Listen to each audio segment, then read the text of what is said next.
A first-class cabin.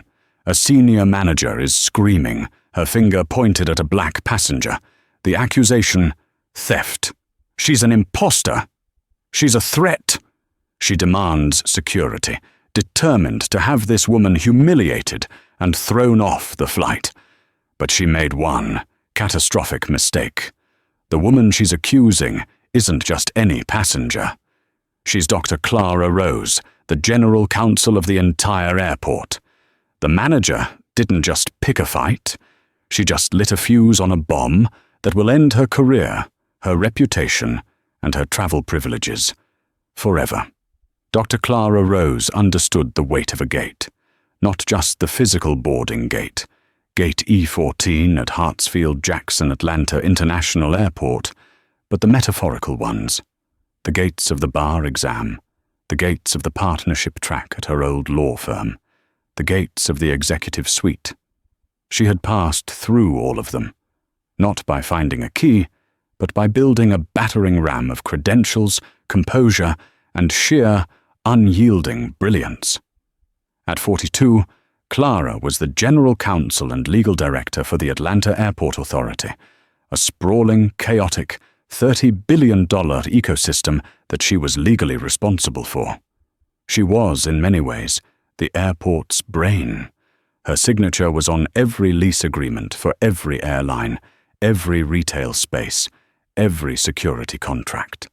She knew the concrete's tensile strength on runway 3 and the precise legal definition of non-compliant passenger. This Friday, she was tired. The past month had been a brutal negotiation with Global Sky Airlines, a major international carrier. Their 10-year lease was up, and they'd tried to bully the airport on landing fees. Clara had spent the last 72 hours in marathon sessions, her team running on fumes and lukewarm coffee. She had won. Global Sky had conceded, signing a deal that was favorable to the city. Her reward was Flight 202 to London, a week of vacation followed by a 3-day international aviation law conference. Her ticket was first class, seat 2A. It was a full fare ticket, paid for by the conference organizers, a testament to her standing in the industry. She moved through the exclusive Global Sky Serenity Lounge with quiet grace. The lounge was a bubble of hushed tones, clinking glasses, and the scent of expensive perfume. Clara found a quiet alcove, sipping a sparkling water, reviewing one last brief on her tablet. It was impossible not to notice Karen Brown. Karen was in the lounge's business center, which was really just a counter with 3 computers. She wasn't using a computer, she was pacing, braying into her phone. "Look, David, I don't care what the client prefers," she snapped, her voice slicing through the lounge's calm. "My team is not redoing the Q3 projections. I am a senior manager at Synergy Solutions. I know the framework. You just need to execute. I'm boarding a flight. I'll be unreachable. Just get it done." She was a woman in her late 40s, dressed in a sharp but slightly wrinkled blazer, her blonde hair pulled back in a severe ponytail. She radiated an aura of stressed self-importance. Clara watched her for a moment, filed her away under predictable corporate archetypes, and returned to her brief. A few minutes later, the boarding call for Flight 202 to London was announced. Clara packed her tablet, gathered her trench coat, and headed for the first-class boarding lane. She was one of the first to board, greeting the flight attendants with a polite smile. "Welcome aboard, Dr. Rose," the lead flight attendant, a polished woman named Susan, said, glancing at the manifest. "Thank you, Susan. A pleasure to be here." Clara made her way to 2A, the window seat in the second row of the luxurious cabin. She slid her roller bag into the overhead bin and settled into the plush, pod-like seat. She took off her heels, slipped on the provided slippers, and let out a sigh that felt like it carried the weight of the entire month. She was off. The plane was her sanctuary, a non-jurisdictional space where, for 8 hours, no one could reach her.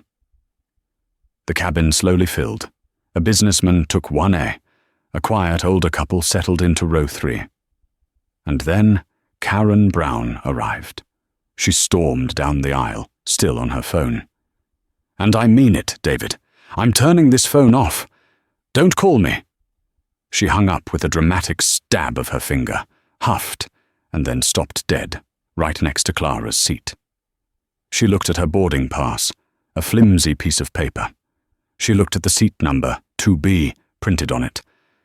Then she looked at Clara. Clara, sensing her, looked up from the in-flight magazine. "Good evening," Clara said pleasantly. Karen's eyes scanned Clara from head to toe. She saw a black woman, professionally dressed, with intricate box braids styled in a chic bun. She saw her sitting in 2A, and in that fraction of a second, Karen Brown's internal calculator came up with an answer that simply did not compute. "Excuse me," Karen said, her voice not polite but accusatory. "I think you're in my seat." Clara's smile didn't falter, but her eyes became very still.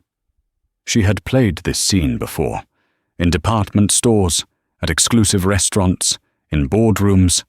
"I don't believe so," Clara said, her voice calm and even. "I'm in 2A. Are you 2B? She gestured to the aisle seat next to her, the one clearly marked 2B on the bulkhead. Karen's lip curled. She held up her boarding pass as if it were a writ of execution. "My ticket is first class." "As is mine," Clara replied. She held up her own boarding pass, also clearly marked. "Rose Clara. Seat 2A." Karen squinted at it, her brain seemingly unable to process the data. This woman was in 2A. Her seat was 2B. This meant she had to sit next to her. "Oh," Karen said, the word dripping with condescension. "Right." She shoved her oversized carry-on into the overhead bin with unnecessary force, grunting as it banged against Clara's smaller bag. "Do be careful," Clara said, her voice still neutral. "It's an overhead bin, not a museum," Karen snapped. She plopped into seat 2B, fastening her seatbelt with a violent yank. Clara put her headphones on, a clear, "Do not disturb" sign. She closed her eyes, trying to recapture the feeling of peace. It was gone. The air next to her was vibrating with a high-frequency irritation. Karen was not the type to sit quietly. She fumbled with the pre-departure drink menu. She fiddled with the seat controls, making the chair whir and groan. She let out a loud, exaggerated sigh. Then she accidentally knocked her freshly delivered glass of champagne. It didn't spill much, just a splash, but it landed directly on the expensive leather briefcase Clara had placed by her feet. "Oh, clumsy me," Karen said, her voice utterly devoid of apology. She made a weak, dabbing motion with a cocktail napkin. Clara stiffened. She pulled her briefcase up, her jaw tightening. "You need to be more careful, Ms. "It's just a little spill," Karen interrupted, her eyes flashing. "Your bag will be fine, if it's real leather anyway." That was it. The line. Clara took off her headphones.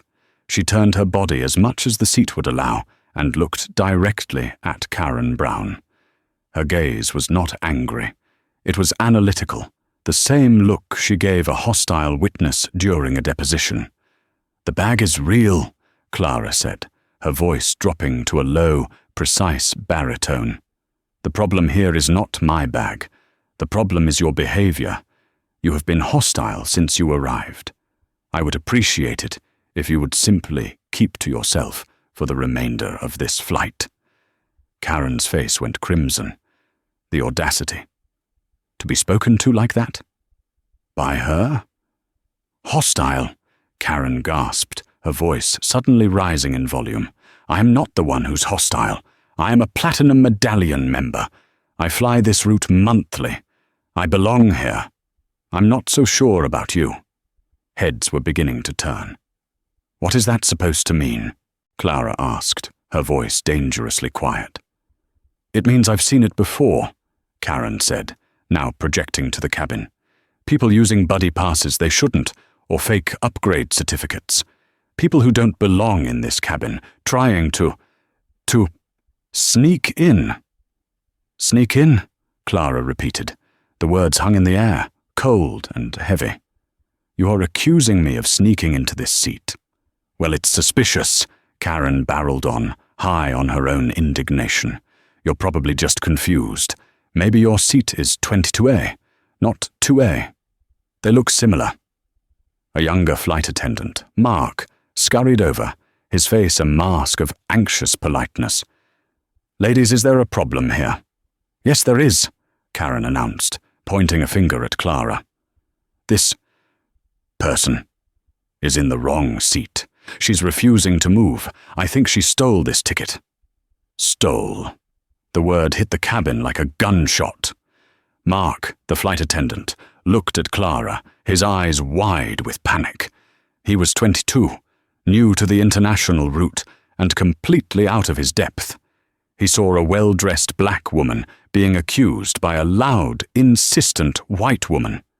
His training manual had no page for this. "Ma'am," he said to Clara, his voice trembling slightly. I'm so sorry, but would you mind? Could I just see your boarding pass again?" Clara stared at him. Not at Karen, but at him. The crew member. The one who was supposed to de-escalate, to protect passengers. And he had just implicitly validated the accusation. He had asked her, the calm one, the one sitting in her assigned seat, to prove she belonged. The public humiliation had begun. The cabin was now silent, save for the low hum of the engines. Every passenger in first class was watching, their faces ranging from embarrassed to annoyed to morbidly curious. Clara held Mark's gaze for a long, heavy moment. She could see the internal conflict in his eyes, his desire to appease the loud, aggressive passenger versus the protocol he had likely forgotten. "My boarding pass," Clara said, her voice perfectly level, "was scanned at the lounge, at the gate, and again as I boarded. You yourself looked at it. It is correct. I am in seat 2A. "But she could have changed it," Karen interjected, her voice shrill. "You don't know. You need to check your main computer. I'll bet she doesn't even have a ticket. She's probably a non-revenue passenger who got on with a friend and is just trying to see if she can get away with it." "Ma'am," Mark said, turning to Karen, "please lower your voice." "I will not. Not until you remove her." This was a critical moment. Clara knew it. She could escalate, raise her voice, and become the angry black woman they all half expected. Or she could do what she did best, let the other side overplay their hand. But the senior flight attendant, Susan, arrived before she had to choose. Susan, with her 20 years of service, had a placid, authoritative mask. "What is the disturbance?" she asked, her eyes sweeping over Karen's furious face and Clara's arctic calm. "Susan, thank God," Karen gushed. "This woman is in the wrong seat. I think she's an imposter, and she's being very aggressive with me. She even threatened me. I don't feel safe." Clara's blood ran cold. Aggressive, threatened, unsafe. The holy trinity of words used to weaponize prejudice. Karen wasn't just being a bigot. She was being a strategic one. She was building a case to have Clara, the victim, removed. Susan looked at Clara. "Ma'am?" "None of that is true," Clara said simply. "I am in my ticketed seat. This passenger, Ms. Brown, spilled her drink on my property, accused me of not belonging in this cabin, and has now escalated to accusing me of theft and threats." Susan sighed. "This was he said, she said." The flight was already 10 minutes behind schedule. The captain was on the radio asking about the delay. Susan needed to solve this, and the path of least resistance was, as it so often was, to appease the aggressor. "Dr. Rose," Susan said, reading the name off the manifest on her tablet. "I can see you are ticketed for 2A, but just to resolve this confusion and put the other passenger's mind at ease, would you be so kind as to come with me to the galley? We can rescan your pass there, privately, and get this all sorted out." Clara's stomach dropped. Privately. There was nothing private about being publicly summoned from her first-class seat, like a schoolchild called to the principal's office, while her accuser watched. She looked at Karen Brown. A smug, triumphant smirk was plastered on her face. She had won. She had successfully othered Clara to the point where the crew was now treating her like a problem to be handled. "You're asking me to move," Clara stated. It was not a question. "Just for a moment, ma'am. To the galley." "So we can clear this up," Susan said, her smile not reaching her eyes. Slowly, deliberately, Clara Rose unbuckled her seatbelt. She slipped her heels back on. She picked up her leather briefcase, the one with the champagne stain. She did not look at Karen. She held her head high and walked the 10 feet to the forward galley, every eye in the cabin following her. It felt like a mile. In the galley, a cramped space smelling of coffee and disinfectant, Susan and Mark stood awkwardly. "Dr. Rose, I do apologize for the inconvenience," Susan began. "Save it," Clara said, her voice like ice. "Scan the pass." Mark took her boarding pass, his hand shaking, and scanned it with the onboard device. Beep. The screen flashed green. "Passenger. Rose Clara. Seat. 2A. Status. OK. Ticket. Full fare. F." "There," Mark said, relieved. It's perfectly valid." "As I told you," Clara said, her gaze fixed on Susan. "As I told you twice." Susan's professionalism finally cracked. She looked genuinely embarrassed. "Dr. Rose, I'm very sorry. Ms. Brown is clearly agitated." "Ms. Brown is a racist," Clara said, the word landing with the finality of a gavel. "And you, by asking me to move, legitimized her racism. You humiliated me in front of an entire cabin to appease her. You chose to inconvenience the victim, not the perpetrator. Your de-escalation protocol is a failure." Before Susan could respond, Clara turned, pushed through the curtain, and walked back to her seat. Karen Brown's jaw was on the floor. She had clearly expected Clara to be reseated in the back of the plane. Seeing her return, walking with the confidence of a queen returning to her throne, made Karen's brain short-circuit. Clara sat down, buckled her belt, and put her headphones on. She picked up her magazine. The message was clear. This is over. But for Karen Brown, it was not. Karen Brown was not a person who accepted defeat. In her world, if you didn't get what you wanted, you just escalated to a higher authority. She was a senior manager, and she was used to winning. The fact that this woman was now back, sitting next to her, looking so unbothered, was an insult. Clara tried to read, but her heart was hammering. The humiliation was a physical ache. She could feel the stares of the other passengers. She could feel the toxic radiation of rage coming from the woman in 2B. Karen pulled out her phone. The cabin doors were still open. The jet bridge was still attached. She began to text, her thumbs flying furiously. Then she put the phone to her ear. "David? Yes, me again. I don't care. Get me to legal. Our legal. I'm on a plane, and I'm being harassed. No, by a passenger. And the crew is letting her. She's threatening me. Yes, threatening.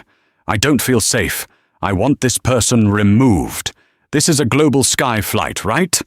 Synergy does $20 million a year with them. I want the Atlanta station manager now." This was no longer a personal dispute.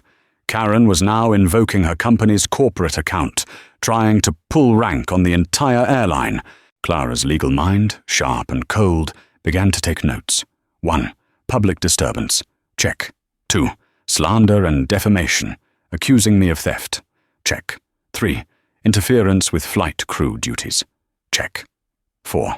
Now, making a false report of a threat. Check. Karen Brown was not just being a bigot. She was committing acts that could, technically, be federal offenses.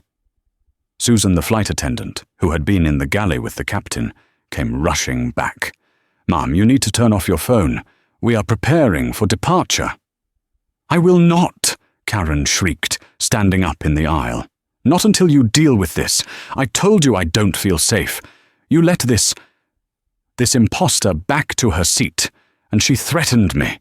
She said she would deal with me." This was a blatant, dangerous lie. "Dr. Rose, did you say that?" Susan asked, her face pale. Clara stood up as well. She was taller than Karen, and her presence seemed to take up all the air in the cabin. "No," Clara said, her voice now carrying the full weight of her authority. "I said nothing of the sort.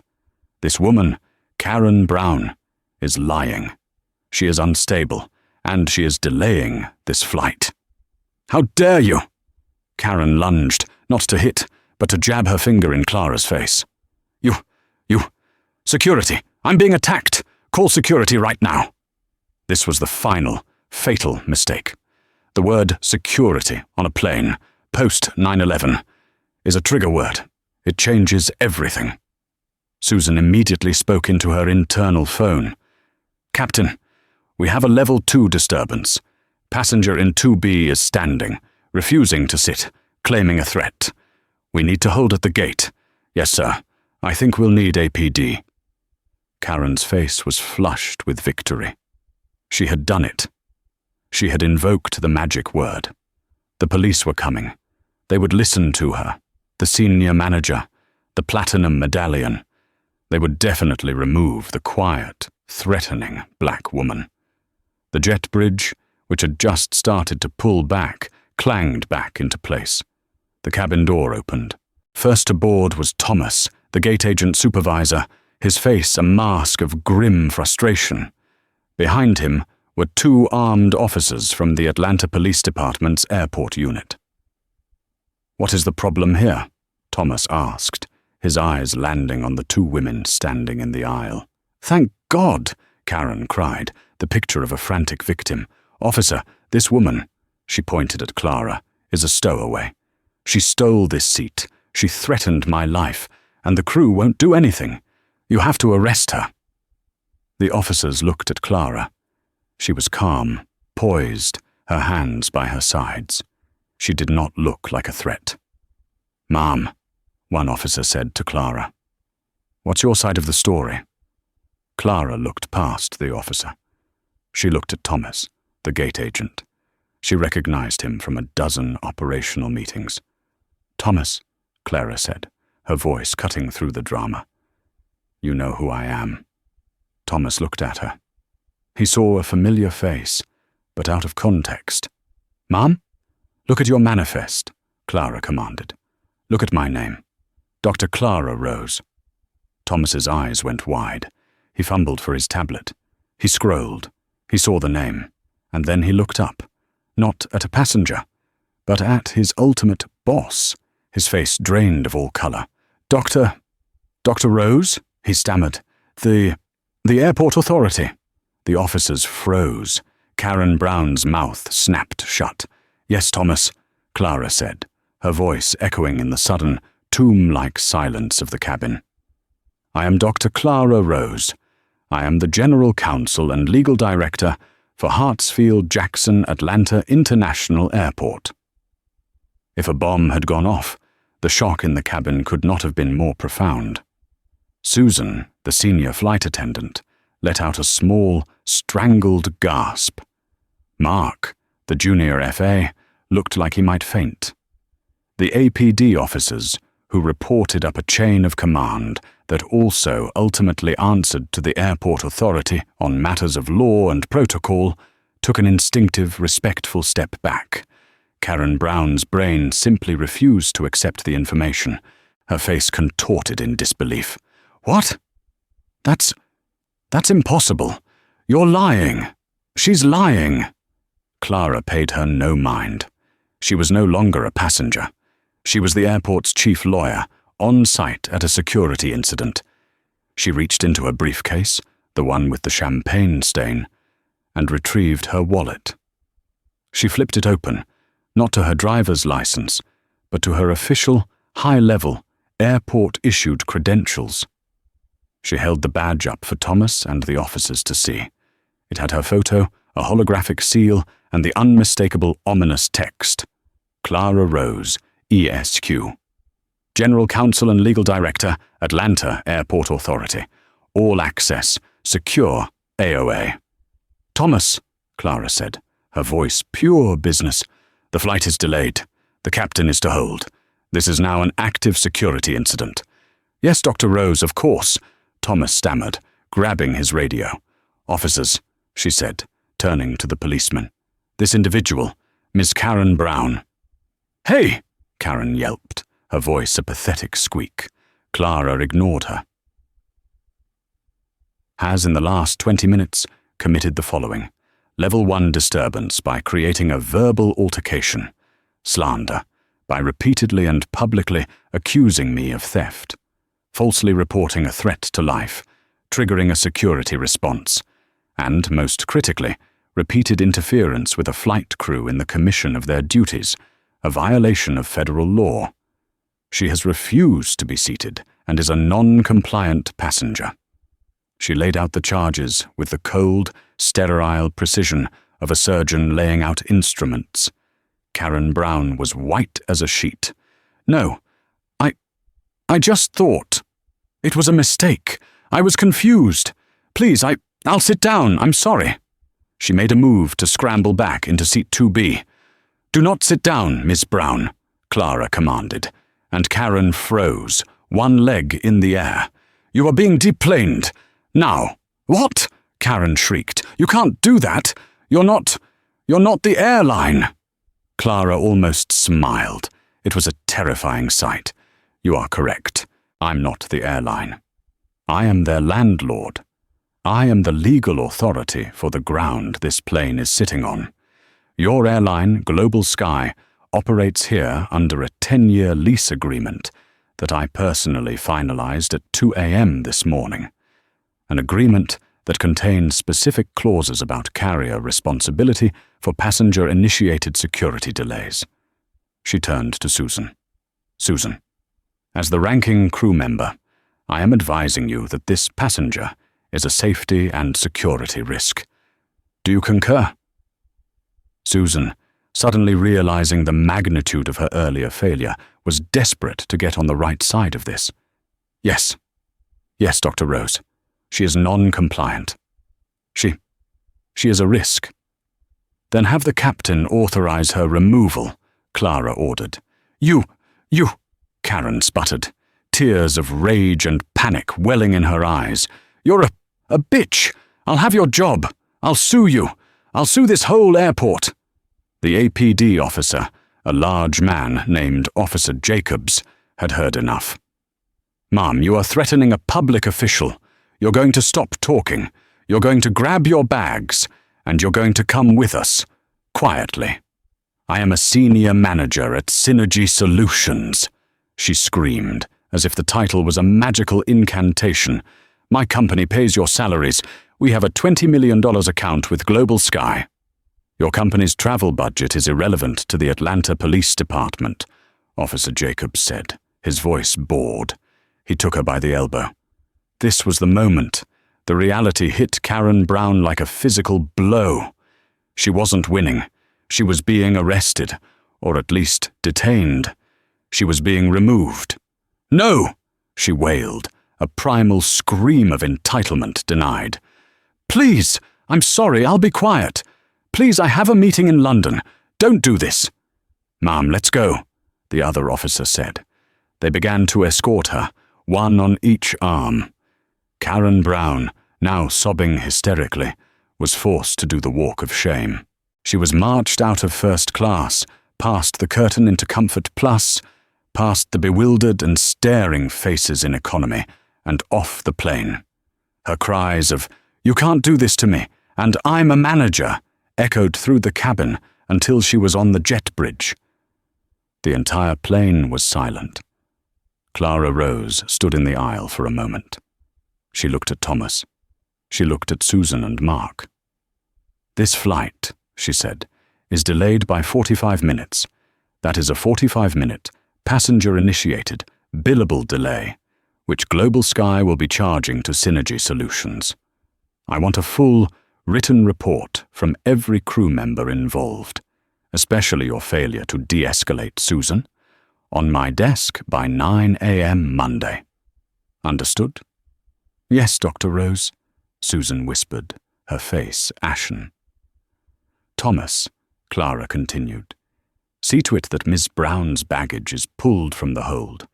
She is to be banned from this flight, and I will be checking tomorrow to see that she has been placed on the permanent no-fly list for Global Sky Airlines for life, pending a federal review for crew interference." "Yes, Dr. Rose." Clara then sat down in 2A. She buckled her seatbelt. She picked up her magazine, found her page, and began to read. The captain's voice came over the intercom. "Folks, apologies for the delay. We had to remove a disruptive passenger. We should be on our way shortly." The businessman in 1A, who had watched the entire thing, leaned over. "That was," he whispered, "the most magnificent thing I have ever seen." Clara just nodded, not looking up. She was still tired, but the weight on her chest was gone. It had been replaced by the cold, clean, and utterly satisfying engine of justice. The flight to London was, for Clara, 8 hours of controlled, icy fury. The sanctuary she had sought was gone, replaced by the cloying, nauseating scent of panicked obsequiousness. Susan and Mark, the 2 flight attendants, were ghosts. They floated to her side every 15 minutes, their faces masks of pale, desperate terror. "Dr. Rose, can I get you anything? More champagne? A hot towel? The caviar, perhaps?" Mark whispered, his hands visibly trembling. "I am fine, Mark." "Thank you," Clara replied, her voice flat, never looking up from the legal brief she was now actually reading. Later, Susan approached. She knelt by Clara's seat, a profound breach of cabin etiquette that was meant to show subservience. "Dr. Rose," she whispered, tears welling in her eyes. I want to personally. I am so sorry. I wasn't thinking. She was so loud." Clara finally turned her head. Her gaze was not forgiving. "What you are, Susan, is a liability. Your apology is noted, but your failure to follow protocol, your immediate capitulation to bias, and your decision to escalate by validating a false claim against me is a matter of record. Your written report, which I expect to be exhaustive, will be far more valuable than your apology." Susan flinched as if struck. She nodded, speechless, and fled back to the galley. Clara was not enjoying this. She took no pleasure in their fear. But she was disappointed. Deeply. Their bias hadn't just insulted her. It had endangered the entire flight. And as the airport's chief legal officer, she could only see the cascade of failures, the gaping hole in the airline's operational integrity. She wasn't just a wronged passenger. She was an auditor who had just stumbled upon a catastrophic flaw.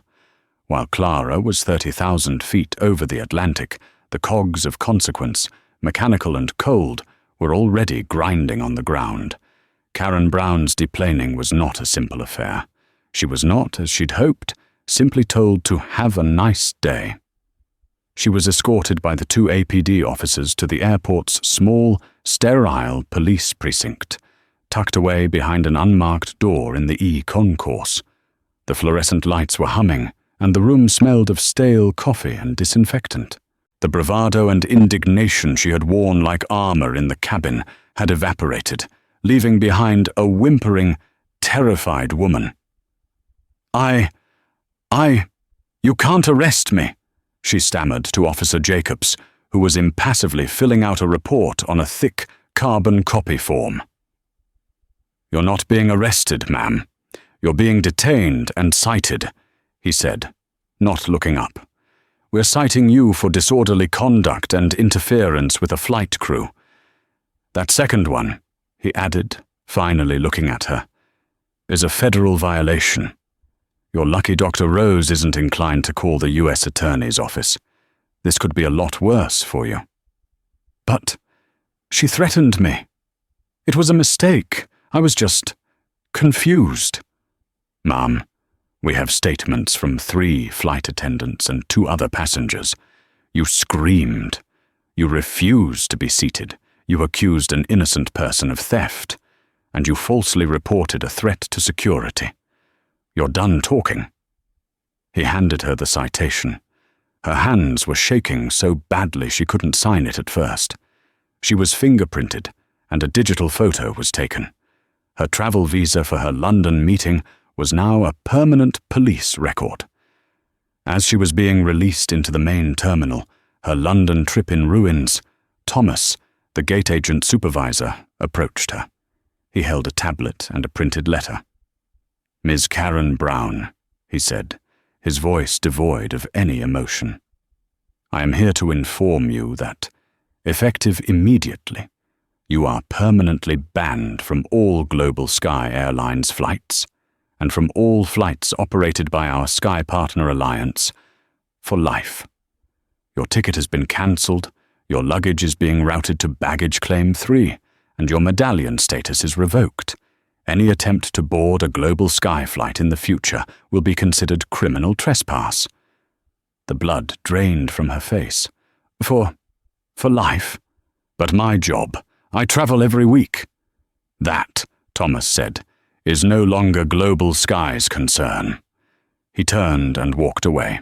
But the most potent, most devastating piece of karma was already in the digital ether. A vlogger in seat 3C, a man who went by Tech Bro Trev, had filmed the entire confrontation. He hadn't just caught the end. He'd started recording when Karen first yelled, "I don't feel safe." His high-definition phone had captured her face, contorted in rage. It had captured her jabbing finger. It had captured her screaming, "I'm a senior manager." And it had captured, with beautiful, clear audio, Clara's final, devastating reveal. "I am the General Counsel and Legal Director for Hartsfield-Jackson Atlanta International Airport." He'd edited and uploaded the video from the airport's free Wi-Fi before the flight had even left the gate. The title was Epic Karma, entitled Karen. Manager tries to get black woman thrown out of first class, gets deleted by airport's top lawyer. By the time Clara landed at Heathrow, the video had 7.5 million views. She switched her phone off airplane mode as she walked to immigration. It immediately seized, vibrating in her hand for a solid minute as a deluge of notifications flooded in. Texts, voicemails, hundreds of emails, and tags on every social media platform. Her assistant, Maria, had sent a single, simple email with the video link. Clara stopped in a quiet corner of the terminal and watched it. She watched herself, calm and cold. She watched Karen, unhinged and screaming. She saw the comments. The way the lawyer's voice never even wavered. "Synergy Solutions. Y'all better come get your girl. This is not a good look. That is the most satisfying I am the manager Uno reverse card in history." Heard she got banned for life. Good. The internet had already found Karen's LinkedIn profile. It was being posted, shared, and eviscerated. Her company, Synergy Solutions, was trending on Twitter for all the wrong reasons. Clara felt a grim, cold satisfaction. The video was not just vindication.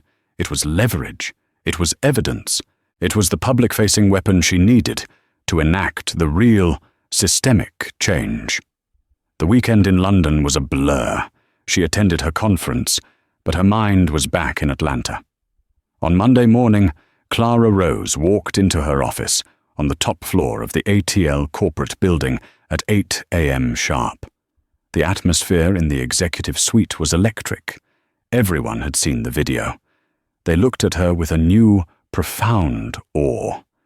Her assistant, Maria, met her at the door, tablet in hand. "Good morning, Dr. Rose. Your London trip was eventful." "You saw," Clara stated. "The entire internet saw, Doctor," Maria replied, her voice crisp. "The video is now at 15 million views across platforms. The Atlanta Journal-Constitution, the New York Times, and CNN have all called for comment.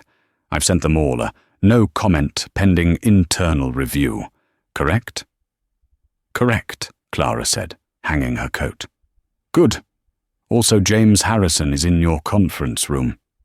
Clara paused. James Harrison was the CEO of Global Sky Airlines, America's division. "He's early."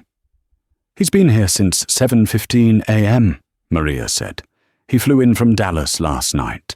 He looks agitated. And Robert Chen, the CEO of Synergy Solutions, has personally called my line 5 times since 6 a.m. I have him on a video call hold for 9:30. Excellent. Get me the incident reports from Susan and Mark, and a large black coffee. Then let's go see Mr. Harrison." Clara walked into the conference room. James Harrison, a man known for his slick, predator-like confidence, shot out of his $5,000 suit chair. He was rumpled, his tie was crooked, and he looked like he hadn't slept. "Clara," he said, his hand spread in a gesture of supplication. "My God, I don't have the words. I am mortified, appalled. I saw the video. I've already fired the senior flight attendant, Susan, and the other one, Mark. They're gone. We are handling it. This is not who we are." Clara held up a hand. "Sit down, James, and do not ever lie to me in my own office." Harrison froze. "I checked the crew manifests and HR 3 forms at 6 a.m. this morning," Clara said, her voice like a razor. "They are on paid administrative leave, pending a review. You haven't handled anything. You're trying to put a bandage on a sucking chest wound." Harrison flinched and sat, his face pale. "This is not a social visit, James. This is a legal matter," Clara said, sliding a thick, bound document across the polished mahogany table. "This is the 10-year, multi-billion-dollar lease agreement your company signed at 2 a.m. on Friday morning. The one I wrote." She tapped a specific page. "Let me draw your attention to Section 4, Clause A, Subparagraph 3. Carrier shall be responsible for any and all passenger-initiated security incidents resulting from a failure of carrier's staff to follow approved de-escalation protocols or from staff exhibited bias." You know what a material breach of this lease means, don't you, James? Harrison's face went from pale to ashen. "Clara, you can't be serious. Over one incident. One racist passenger. It's not a breach." "It is," Clara countered, her voice dangerously quiet, "when the passenger who was racially profiled, slandered, publicly humiliated, and summoned from her seat also happens to be the airport's general counsel. Your crew didn't just fail a passenger. They failed me. In my house. They turned a simple seat dispute into a Level 2 security incident that required an armed APD response. They delayed an international flight. They cost this airport time, money, and now, thanks to tech bro Trev, public reputation. So yes, James, it's a breach." Harrison stared at her. He was trapped. What do you want?" he whispered. "I'm glad you asked," Clara said, her posture unyielding. "Here is what is going to happen. 1. You will fund, at Global Sky's sole expense, a new, mandatory, bias and de-escalation training program, not some 30-minute webinar. I'm talking a full-day, scenario-based certification for every single gate agent, flight attendant, and pilot based in Atlanta. And you're not writing the curriculum. A third-party diversity and inclusion consultant, one my office approves, will design it, and my office will have final sign-off. It will be implemented within 90 days. Clara, that, for the entire Atlanta hub, that will cost millions, Harrison choked out. It will, Clara Rose. And it will cost less than the lawsuit you'd be facing if I wasn't the airport's lawyer. Or I can just call a press conference and announce that the airport authority is reviewing its multi-billion-dollar lease with Global Sky due to safety and security failures. Your call. Harrison's head dropped. Okay. What else? 2. Global Sky will issue a formal public apology, not a "we are sorry for the incident" piece of corporate fluff, a real one. We apologize for the failure of our crew. We failed to protect a passenger from racial harassment. We have a zero-tolerance policy for this, and we are implementing new training, etc. My communications director will be approving the final text. And 3, she said, leaning forward. You will not fire Susan and Mark.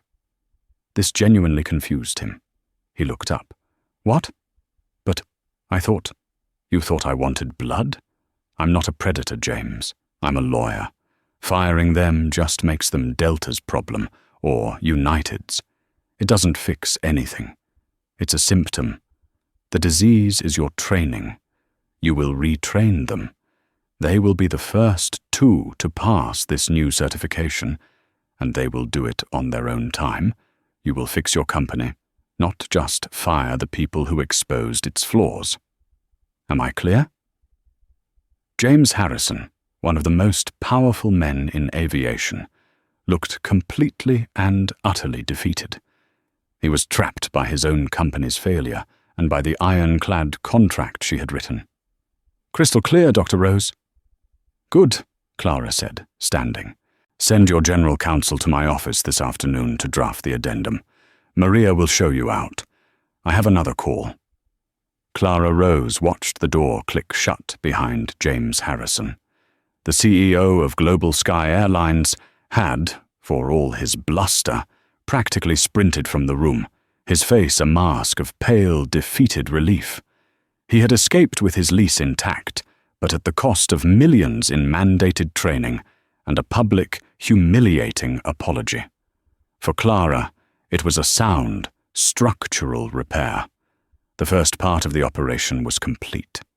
She walked back to her own office, the adjoining sanctum of glass and steel overlooking the airport's sprawling runways. The black coffee she had requested an hour ago was waiting on her desk, beside a small, neat stack of phone messages. Her assistant, Maria, looked up from her console. Was the meeting with Mr. Harrison productive, Dr. Rose? Clara took a sip of the coffee. It was lukewarm. It was conclusive, Maria. Please send a calendar invite to his general counsel and our compliance team for 3 p.m. Title it, Execution of Lease Addendum, 4.A Compliance and Training. Yes, Doctor. Maria's fingers flew. And Mr. Robert Chen from Synergy Solutions is still on hold. He has been for 28 minutes. He sounds anxious, Clara offered, settling into her high-back leather chair. She looked at the blinking light on her console. He should be. Patch him through. And no other interruptions, please. The large monitor on her wall flickered to life. The face of Robert Chen, CEO of Synergy Solutions, appeared. He was a man in his late 50s, with a sharp suit and a face that looked like it had been carved from granite. Today that granite was crumbling. He was in his office, but he was disheveled, his tie was loose, and his eyes were red-rimmed with stress and a distinct lack of sleep. He began before Clara could even speak. Dr. Rose, thank you for taking my call. I'm Robert Chen. Words cannot express how horrified, how utterly disgusted I am. I have seen the video. I've seen it a dozen times. That behavior, it is abhorrent. It's just not who we are. I am so profoundly sorry." His apology gushed out, a torrent of frantic corporate damage control. Clara let him talk, her face impassive, her fingers steepled. She waited for him to finally run out of air. When he paused, gulping, she did not accept his apology. She did not acknowledge his disgust. She simply coolly pivoted. "Mr. Chen," she said, her voice as calm and steady as the horizon line visible over her shoulder. "Your personal disgust is noted, but I am not calling you as a private citizen.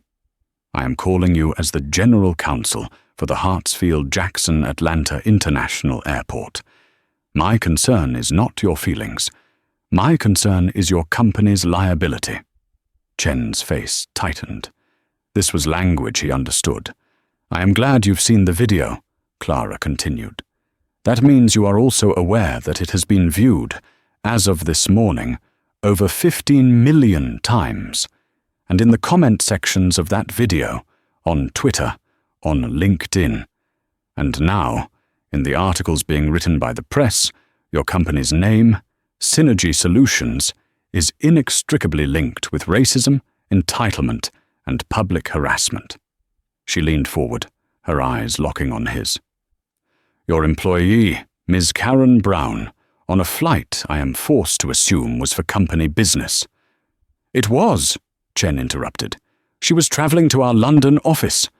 Clara held up a hand, silencing him.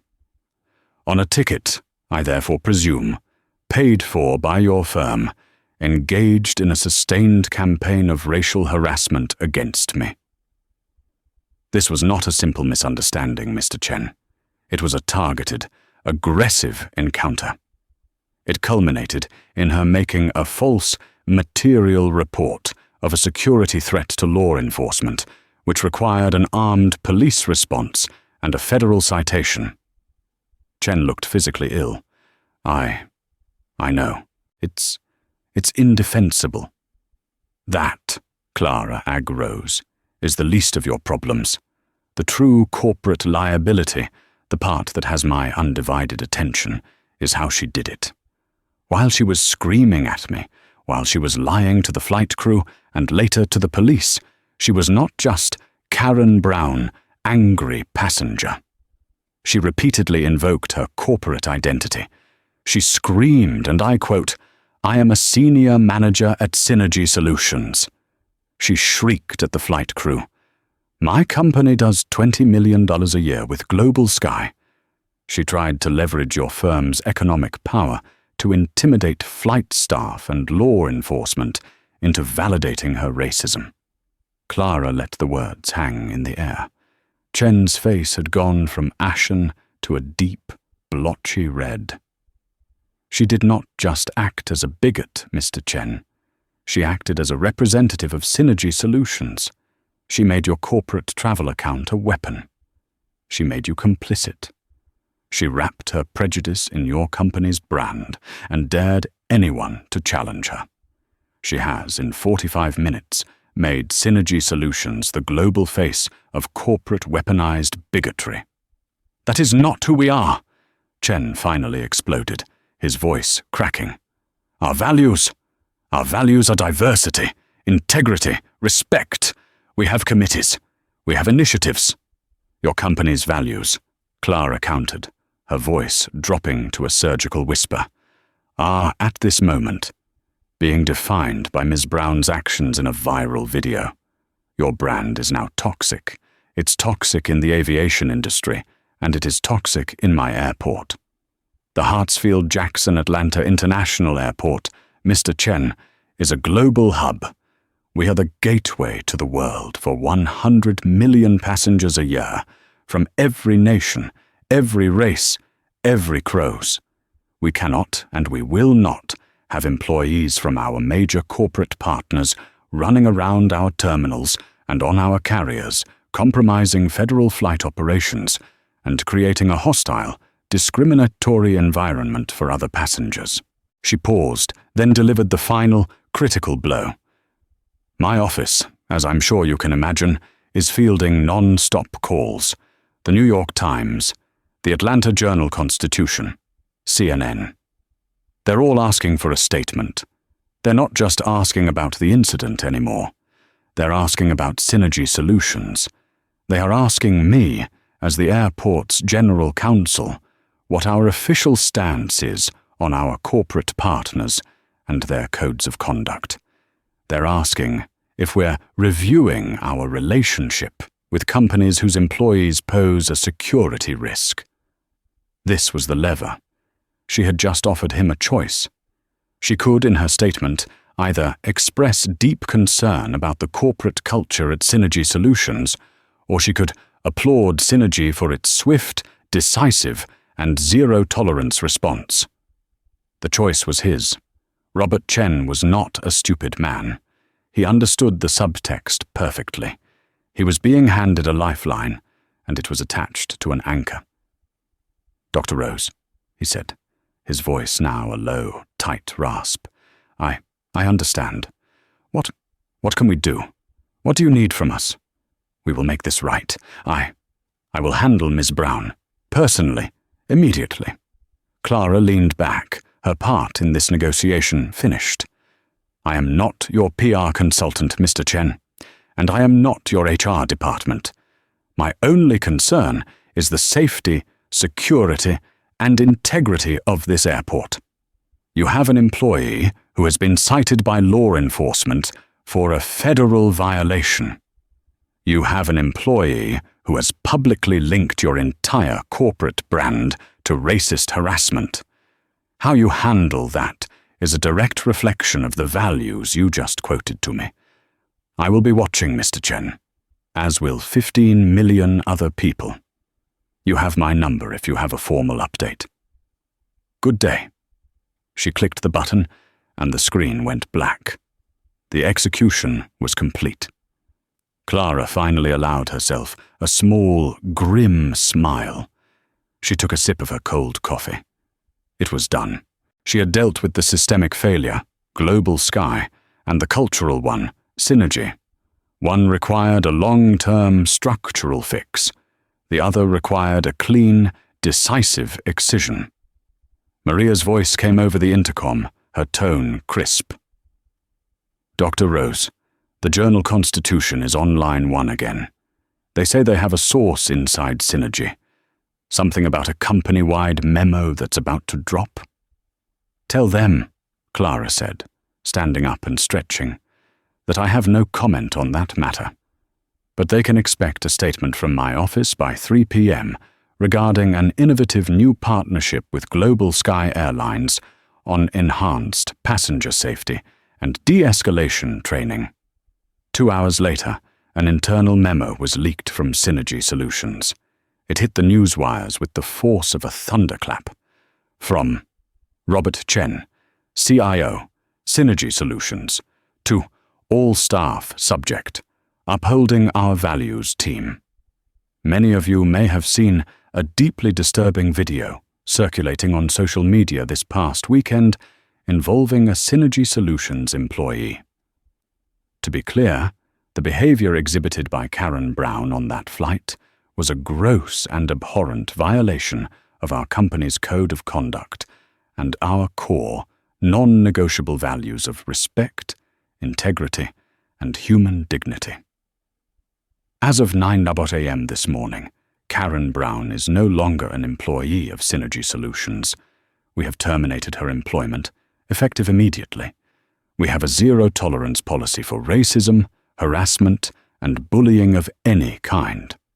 This policy extends to all employees, in all settings, whether in the office, traveling for business, or in public.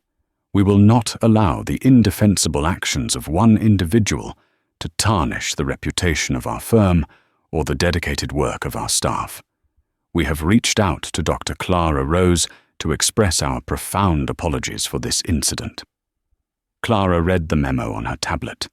The final piece of the puzzle had clicked into place. The karma was now complete. Karen Brown had lost her 6-figure job. She had lost her platinum medallion status. She was banned for life from Global Sky and its alliance partners. She had a federal police citation on her permanent record. And, thanks to tech bro Trev, her name was now a global byword for public, racist humiliation. Clara Rose closed her tablet. She had a 10 a.m. negotiation with a duty-free conglomerate about retail space in the new international terminal. She smoothed the front of her suit jacket, picked up her files, and walked out of her office, ready for the next challenge. The gates, she thought, were all wide open. This wasn't just a story about a Karen getting what she deserved. It was a story about precision. Dr. Clara Rose didn't just win an argument. She surgically dismantled the entire system that allowed the attack to happen. She held the individual, the airline crew, and the corporation accountable. The hard karma wasn't just getting kicked off the flight. It was losing the job, losing the reputation, and forcing a multi-million-dollar change in policy. It's a powerful reminder that the person you underestimate, the person you dismiss, might just be the one who owns the entire building. The world is full of Clara Roses, and a lot of Karen Browns are finding that out the hard way. What did you think of Dr. Rose's response? Was it the perfect karma, or should she have done more? Let me know your thoughts in the comments below. And if you love stories where the powerful get a taste of their own medicine, make sure to hit that like button, share this video with a friend, and subscribe for more true-life karma stories just like this one. Click that notification bell so you never miss an update.